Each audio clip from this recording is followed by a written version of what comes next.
He didn't follow me. He waited for me.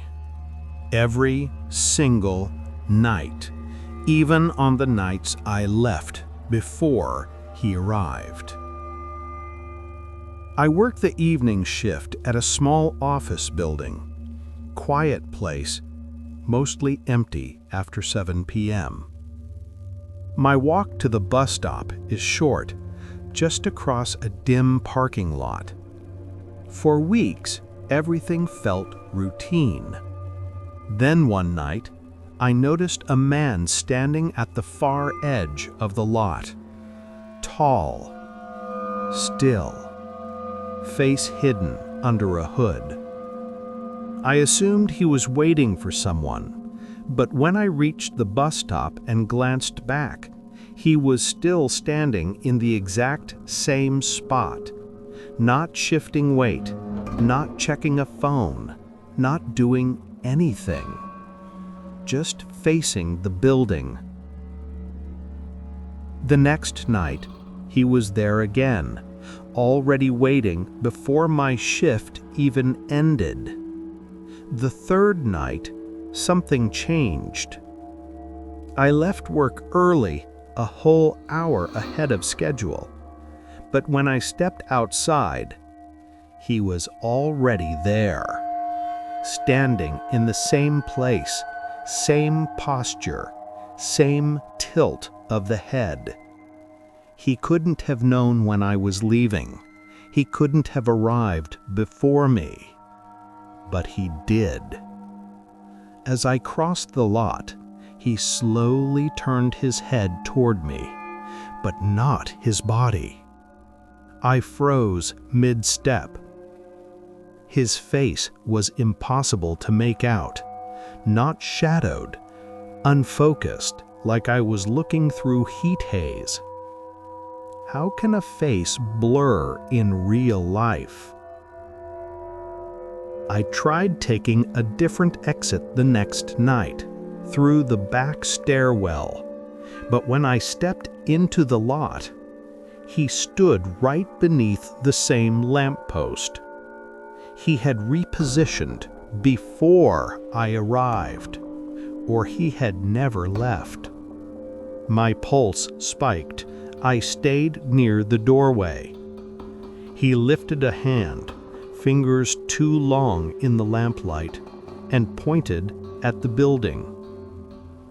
Was he waiting for me, or was he waiting for something inside? I told security. They checked cameras.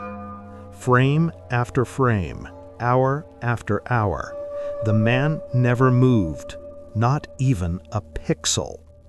But here's the part that made the guard go silent. On the footage, the lamp above him didn't cast a shadow. He absorbed the light. The guard asked, "Is this some kind of prank? How can a person erase light?" On the fifth night, I left work terrified. The parking lot looked empty. Relief washed over me, until I saw him reflected in the glass door behind me, standing right behind me. I spun around, no one there. But the reflection remained, a tall, dark figure inches from my back, breathing slow and steady. Reality was no longer sinking. I ran into the building again, up the stairs, locked myself in an empty conference room. My hands shook so hard I dropped my phone. As I picked it up, the screen flickered, and his silhouette appeared on the lock screen background. Not a photo I'd taken, not an image from the cameras, just him, waiting. New question, how is he inside my phone? I finally decided to leave through the side exit, sprint home, call someone, do anything except stay here. But when I opened the side door, he was already there. Not approaching, not turning, just standing directly in front of me, as if the world loaded him into place. And for half a second, just half, the timestamp on my phone glitched backward. 2317, 2316, 2317. He arrived before I opened the door, before I even touched it. A week earlier, I remembered brushing past a cold draft in the stairwell, thought nothing of it. Now I saw the same moment again, but this time with the truth. The draft wasn't cold air. It was him, standing there then, too, waiting for the moment I would finally notice. He'd been waiting far longer than I realized. I bolted through the side exit, sprinted across the lot, didn't look behind me. But halfway to the bus stop, every light in the lot flickered off at once. And when they came back on, he was standing directly beneath the last working lamp, closer than ever. Face still blurred, body still perfectly still, except for one thing. His hand was raised toward me, palm open, inviting or commanding.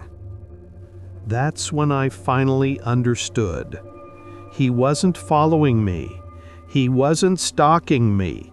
He was waiting for me to be alone enough for him to appear at the right moment, because he doesn't move through space. He moves through intent, through expectation, through the places where someone is waiting for something to happen. And I had been expecting him every night. I made the place for him. Last night, I switched jobs. New building, new route, new schedule. But as I left at 10:03 p.m., the streetlight outside flickered, and a tall, unfocused figure was already standing beneath it. He wasn't waiting outside my workplace. He waits wherever I will be next.